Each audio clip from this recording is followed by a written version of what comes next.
All right, let's dive into Arcane. Specifically, revenge versus forgiveness. Like you requested. It's something that you mentioned really got you thinking about how the show, how it makes you connect with these characters, even when they're, well, out for revenge, which can get kind of morally messy, right? Oh, for sure. It gets messy. And the paper we're looking at today, well, it dives right into that. It doesn't just take the easy route and say revenge, bad, forgiveness, good. It goes deeper. It's looking at like the psychology and the societal forces that make both of these, revenge and forgiveness, so strong. Yeah, I get that. Okay, so to kick things off, I gotta bring up Jinx, because she's often that go-to example of someone who is just swallowed up by this need for revenge. Right, but it's, like you said, more nuanced than that. This paper actually argues that with Jinx, we see how revenge can become this self-fulfilling prophecy, meaning it isolates her from the very thing she wants most, connection. So even when she's lashing out, trying to punish those who she thinks hurt her, she's actually pushing away any chance of healing or finding that sense of belonging. You got it. The paper even uses the term moral injury to explain what's going on with Jinx. It's saying that when someone sees and does a lot of violence, especially young, it really messes with their sense of right and wrong. Forgiveness becomes almost, well, impossible to even grasp. That makes a lot of sense, especially if you look at, like, her whole backstory. Just for those who haven't seen Arcane, Jinx starts off as this kid named Powder. Super sweet, inventive. But then there's this crazy incident where she accidentally causes the deaths of people she loves, and it just scars her. Then Silco enters the picture, this Zon crime lord, and he's not, stepping in out of pure goodness. He sees how vulnerable she is and uses that, twists it to mold her into Jinx. She becomes this weapon in his own vendetta against Piltover. Oh, it's a good point. Can't really separate Jinx from Silco's influence. And the paper connects V's desire to protect Jinx to the very things tearing them apart. What do you see playing out there? Well, think about it. V, being Jinx's big sister, she represents everything Jinx, or Powder, Lost, Innocence family, that whole thing. V's desperate to get her sister back, to reconcile. But the paper suggests that her, V's, protective instincts, along with the guilt she carries over what happened, it kind of plays right into Silco's game. It makes Jinx feel even more tied to him and more separated from V. Whoa, that's a heavy thought. And speaking of Silco, he's a villain, sure, but he also has a lot of viewers kind of captivated, I guess you could say. His whole life is about getting back at Piltover, right? The paper goes deeper, actually. It argues that Silco is an example of what they call vengeance consolidation, meaning his need for payback. It's not just a goal, it's become like his entire identity. It even shapes how he, in his own messed up way, cares for Jinx. So it's not just I want revenge, it's like revenge is him. Yeah, and that's why his love for Jinx is so interesting. He sees her as, a means to an end, like a tool for revenge. But there are these moments where you see, like, a genuine care there, too. It's intriguing. Makes me think of that whole hurt people thing. Like, Silco is so damaged from his past that he can't even fathom a world where revenge isn't the driving force. But what exactly is his issue with Piltover? Like, just a quick recap for anyone who needs it. So Silco's quest, it stems from this big moment in his past where he and Vander, who was his friend back then, they led this uprising against Piltover. He was crushed brutally, and Silco felt that Vander's choice to surrender was a betrayal. That betrayal, that's what fuels his hate for Piltover and his need to see it, brought down no matter the cost. Okay, so that's a lot to think about. And it makes you wonder, can someone so fixated on revenge also have, like, real affection for another person? The paper seems to be wrestling with that, right? Absolutely. And Silco's feelings for Jinx are a perfect example. He sees her as a weapon, definitely. Yeah. But he truly believes he's the one protecting her, giving her the power he never had. It's love, I guess, but twisted, shaped by his own trauma and his need for revenge. Fascinating. But the paper also throws out this kind of controversial idea that Piltover, trying to be all progressive, might actually be fueling the revenge it's trying to avoid. Do you think there's any truth to that? There might be. I mean, think about it. Piltover, they're all about innovation, being advanced, but it often comes at Zon's expense. It creates this imbalance of power, this sense of injustice that breeds resentment and, anger. So even if their intentions are good, Piltover's actions could be seen as, like, arrogant, exploitative, and that would just make Silco's need for revenge even stronger. That's the complexity the show's exploring. Good intentions don't erase the harm that's done. And for someone like Silco who's obsessed with revenge, any little thing he sees as a slight just reinforces that Piltover is the enemy. Like a vicious cycle, almost. Okay, but got to break away from the darkness for a minute. Let's talk Echo. He's someone you said really stood out to you. Oh, yeah, he did. Yeah. And the paper uses Echo as this contrast to, well, Jinx and Silco. He also goes through loss, sees how much Zahn suffers, but he chooses a totally different path. Instead of seeking revenge, he becomes like a leader, starts the Firelights to protect Zahn and build a better future. Pretty inspiring, especially considering he's just a kid, basically. Totally. The paper's point is that Echo shows how forgiveness can be about making a conscious choice for a different future. He takes his pain, his anger, and turns it into something positive, something that breaks free from that whole violence cycle. You mentioned that scene on the bridge between him and Jinx really struck a chord with you, and the paper says that scene is a turning point for both of them. Let's dig into that a little. Yeah, the bridge scene, it's really heavy because it shows us that even for someone like Echo, forgiveness has its limits. He sees Jinx, his childhood friend, completely taken over by this destructive persona. He tries so hard to reach her, to remind her of who she was, but in the end, he has to let go. It's like he understands that he can't force forgiveness on her. It has to be her choice. Right. And the paper points out that this scene is also revealing a lot about Echo's own journey with forgiveness. He could easily give in to anger and bitterness. I mean, he has every reason to.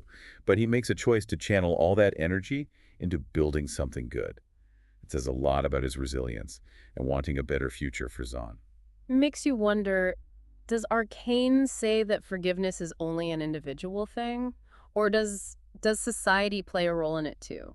That's a really good question. And Yeah. I think the show looks at both sides of it. We see characters like Via and Echo struggling with their own hurt, feeling betrayed, and whether forgiveness is even possible. But this paper also makes a strong case that true forgiveness can't exist in isolation. It needs the right conditions to grow, and those conditions often come from, well, social structures and how power works.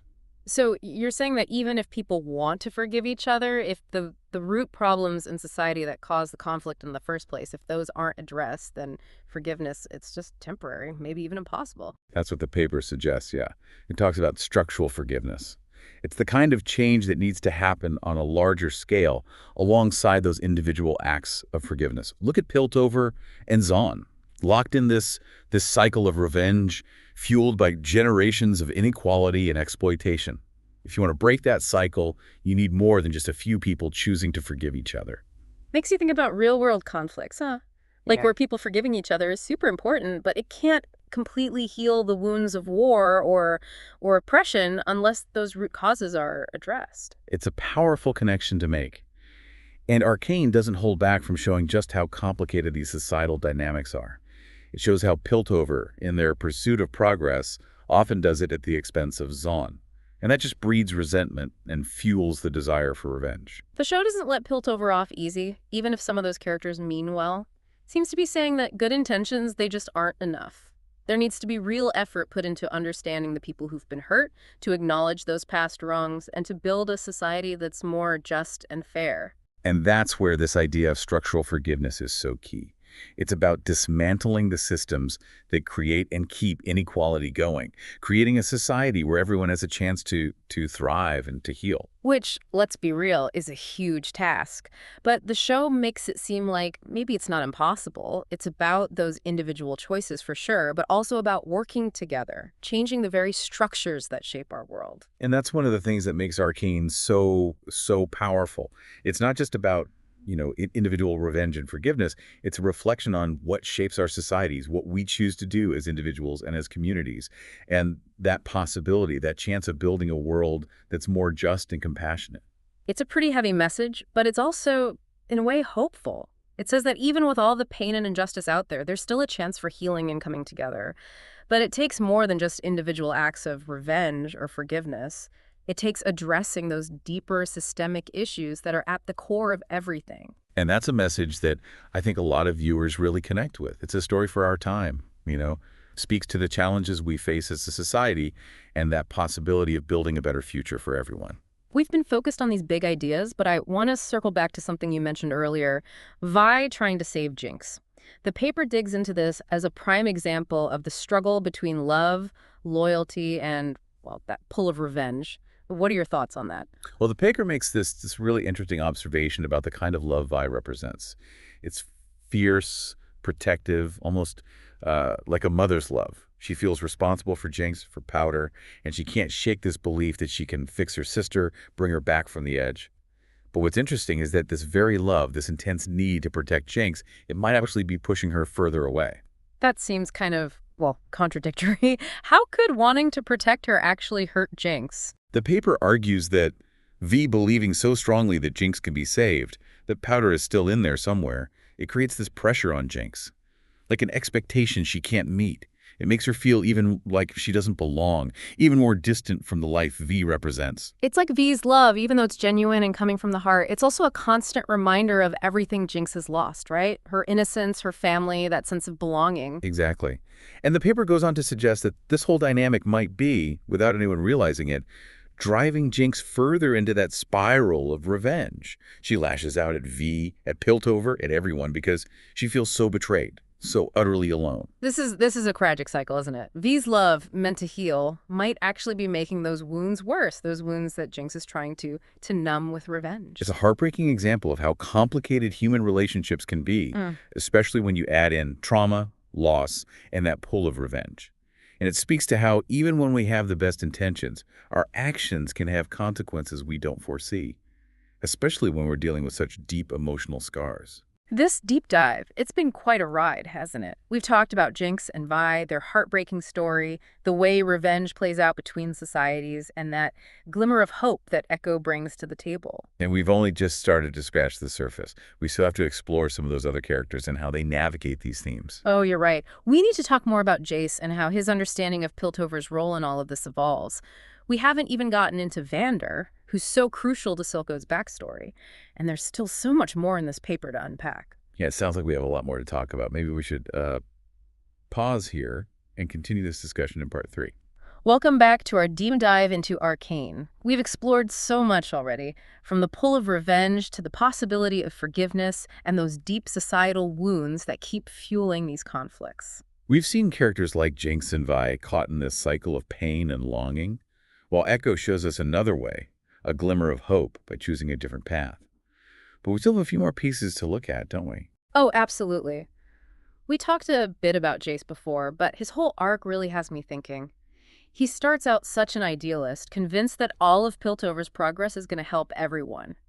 But then he's hit with reality, forced to face the damage his inventions have caused. Right. What's fascinating about Jace is that he kind of embodies that struggle of good intentions gone wrong. Like, the paper argues that at first he represents this naive view of progress, one that doesn't acknowledge the realities of power and privilege. But his journey is all about waking up to those complexities. You mentioned this reminded you of something from your own life. Do you mind sharing that? I think it would resonate with our listener. Oh, well, it made me think about how often we get caught up in the intent of what we're doing without really considering the impact. Like, when I was younger, I was super into volunteering, but I didn't always stop to think, am I really helping? Or am I just pushing my own ideas of what's needed? It's humbling, just like what Jace goes through. That's such a good point, and so relatable, too. It's easy to want to do good without understanding the whole picture. So how does this all play out for Jace in the show? Well, as Jace sees firsthand how much Zaun is suffering, he starts to get it. Progress can't come at the expense of others. The paper calls this his moral reckoning. He has to face his own part in Piltover's exploitation of Zaun and own up to the harm that's been done. Like, he realizes he can't just invent his way out of this mess. There needs to be a real change in how Piltover approaches Zaun. And that's where the idea of making amends comes in. It's not enough to just say, oops, sorry about that. There needs to be a real commitment to fixing the damage, to building a society that's fair for everyone. And that's where his partnership with Vi is so interesting. She represents that lived experience of someone from Zaun, someone who's seen firsthand the consequences of Piltover's actions. Their relationship is fascinating because it shows us just how tough, but also how important collaboration can be. Vin has every reason to distrust Piltover, but she's also practical. She sees that working with Jace could be the only way to make real, lasting change. So it seems like Arcane is saying that to make real progress, it's not just about individuals growing. It's about bridging those divides, working together even when there are differences, to reach a common goal. Totally. And that's a powerful message, don't you think? Yeah. Especially in a world that feels so divided these days. It reminds us that building a better future means listening to each other, understanding how power and privilege work, and being willing to challenge our own beliefs. All right, we've talked Jinx, Vin, Echo, Jace, but there's one more character I think we got to touch on. Vander. He's like the moral compass early on in the show, that father figure to Vin, Powder, even Silco. Vander's role is so important because he represents this alternative to conflict, one that's all about being pragmatic and protecting those who are vulnerable. He sees the injustice done to Zahn, but he also believes that fighting back directly will only cause more suffering. So, while Silco is driven by revenge, Vander is looking for peace, even if it means making compromises. The paper calls Vander an example of tragic wisdom. He's seen how awful violence is and understands that sometimes to survive, you have to make hard choices, even if they go against what you believe in. And his death, which really sets off a lot of the conflict in the show, it's especially powerful. It shows us how much it costs to try and maintain peace when there's so much injustice in the world. Yeah. It's a reminder that even the best intentions can be crushed by power and greed.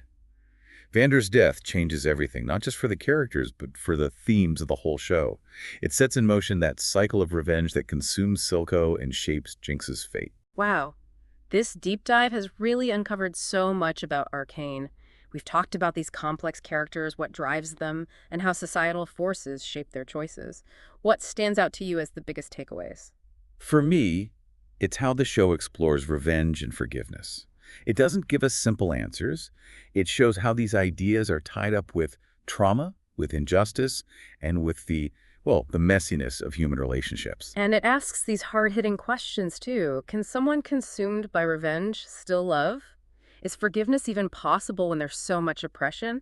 Can people truly heal if the whole system is broken? Arcane doesn't try to give us all the answers, but it does give us a way to think about these ideas. It encourages us to examine them, not just in the show, but in our own lives and in the world around us. It's a story that sticks with you, you know? It makes you think critically, to see things from these characters' perspectives, even when they're making choices you might not agree with. And it makes you consider your own part in building a world that's more just and caring. It really shows the power of storytelling, how it can make us think and feel, start important conversations, and maybe even inspire us to try and make things better. I couldn't have said it better myself. This deep dive has been enlightening, heartbreaking, and in the end, hopeful. And I think it's safe to say anyone who loves stories that make you think and feel Arcane is definitely worth a watch. Thanks for joining us on this journey, and we'll be back with more deep dives into new topics soon.